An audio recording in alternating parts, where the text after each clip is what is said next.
The first thing Vron said to us was that touching the samples was inadmissible.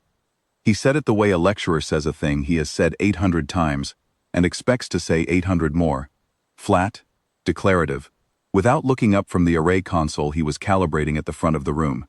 The carbon-class substrate wing smelled of clean metal and something faintly mineral, the recycled air carrying a trace of whatever the previous cohort had run through the burn chamber. 12 cadets in the room, 11 of them Vethrani, each with a crystalline resonance plate running down the center of their sternum. I was the 12th. I had a sternum too, but mine was bone, and it didn't do anything useful. The spectral characterization array, Vron said, gesturing toward the instrument bank behind him.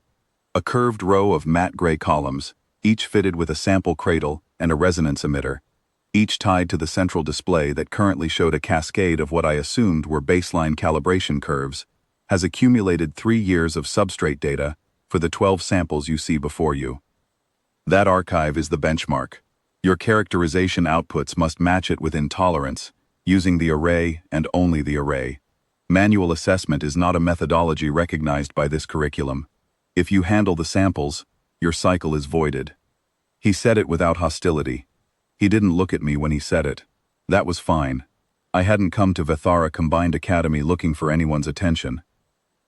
I had come because my company had a materials contract with a Vethrani engineering consortium, and the consortium had suggested, gently, through a series of increasingly pointed memos, that a human liaison with formal academy credentials would be more productive than a human liaison without them.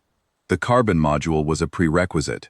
It was described in the prospectus as a first-semester requirement, foundational, suitable for cadets with no prior materials science background.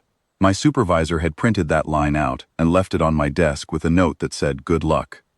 I took a seat at bench 7, which was near the back, and looked at the 12 samples lined up in their cradles along the center table.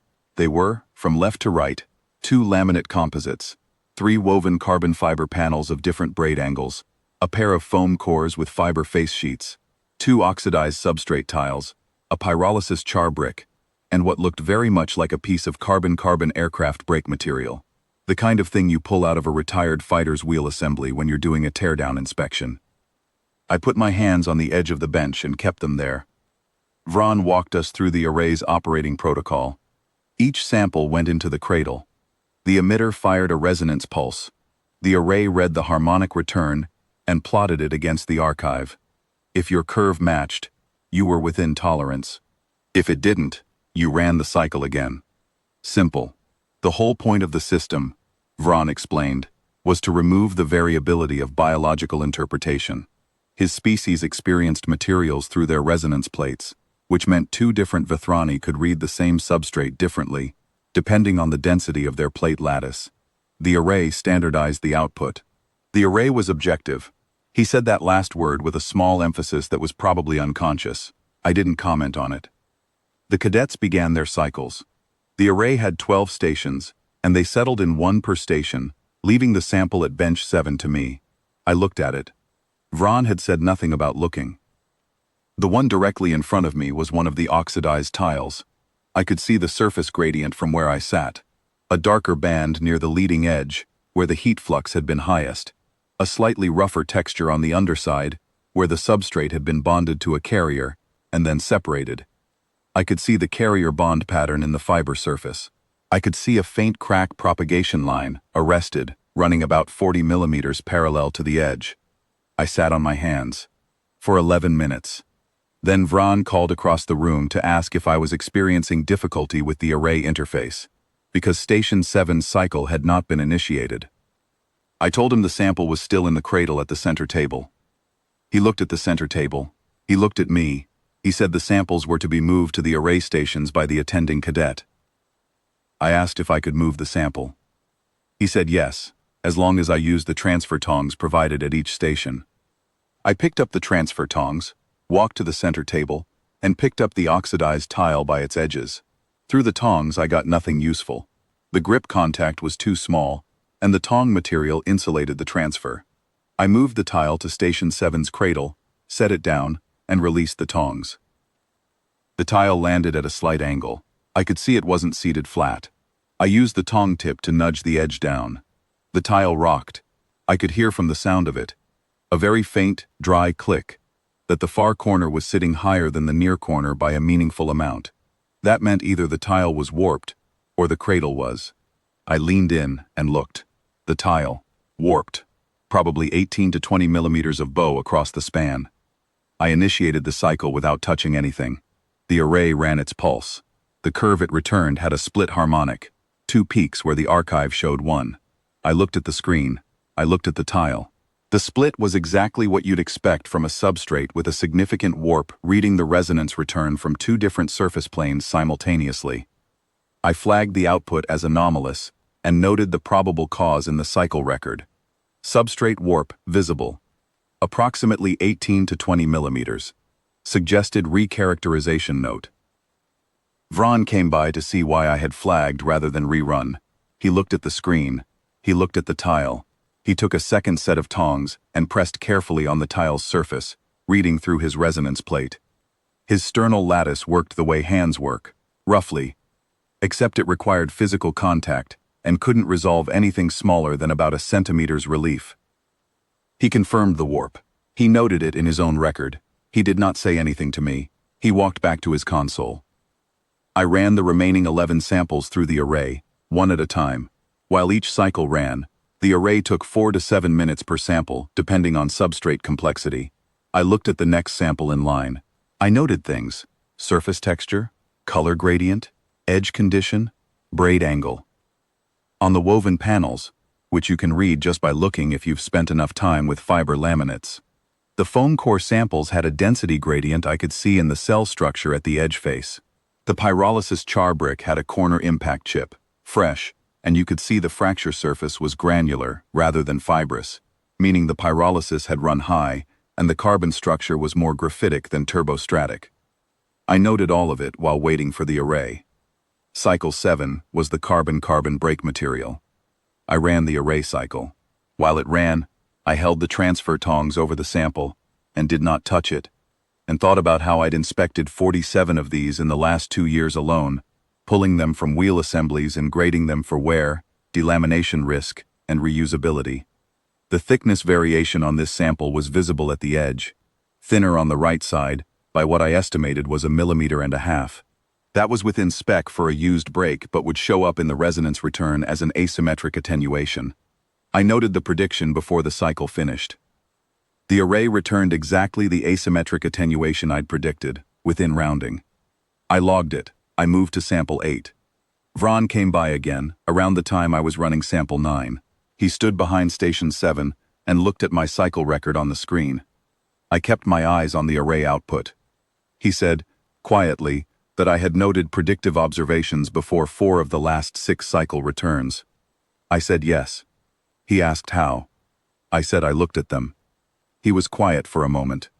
His resonance plates, I couldn't see them through his uniform, but Vethrani have a tell when they're actively processing through the lattice. A very slight forward lean, the chest angled toward whatever they're assessing, were oriented toward the sample in the cradle, not toward me. He said looking was not a recognized methodology. I said I understood that. I wasn't submitting the observations as characterization output. I was logging them as notes. The cycle data was the characterization. He looked at the screen for another few seconds. He walked away. By the time I finished all 12 cycles, 3 of the 11 Vethrani cadets had completed their first sample. The rest were on their second or third cycle attempt for sample 1. The array's threshold was tight, and reruns were common when the cadet didn't properly seat the sample in the cradle. Vron called a pause for a midpoint review. He pulled up the cohort's aggregate output on the main display and walked through the data. He did not mention my predictive notes until the end. He said that one audit attendee had logged predictive substrate observations in parallel with instrument cycles, and that 12 of 12 predictions had been confirmed by the array output, most within the instrument's own tolerance margin and 2 to higher precision. The room was quiet, in the particular way rooms go quiet when everyone is waiting for what comes next. Vron said that manual assessment was not a recognized methodology in the carbon module curriculum. He paused. He said that the archive did not contain a classification for tactile inference, corroborated by instrument return. He paused again. He said he was going to have to make a notation. I waited. He pulled up the lab's resource ledger on his console. The reserve column had one entry, Type 7 uncharacterized substrate, 18 samples, held for the advanced 3-year study that his senior cohort was running.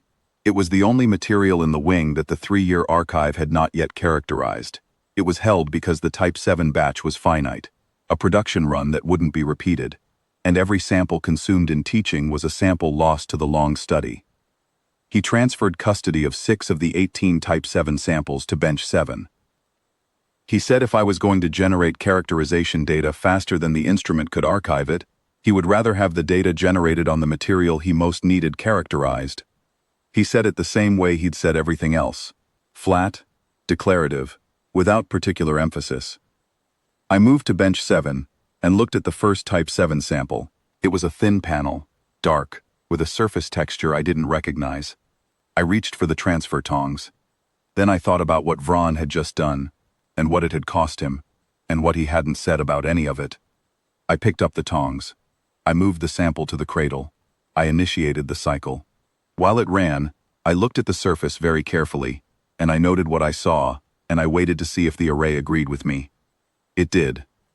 I moved to the second sample.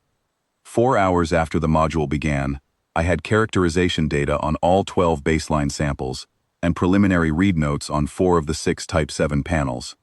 The 3-year study had 0 Type 7 characterization in the archive. The senior cohort's instrument time hadn't touched them yet, because Type 7 required a modified emitter calibration that Vron's department had been waiting on a parts authorization to implement. I asked, while packing my notes, whether the modified calibration was for the emitter's lower frequency band. Vron said yes. I asked what frequency band the Type 7 samples had been absorbing at, based on my array returns. He looked at my output data. He was quiet for a moment. He said 14.3 kilohertz, with a secondary at 31.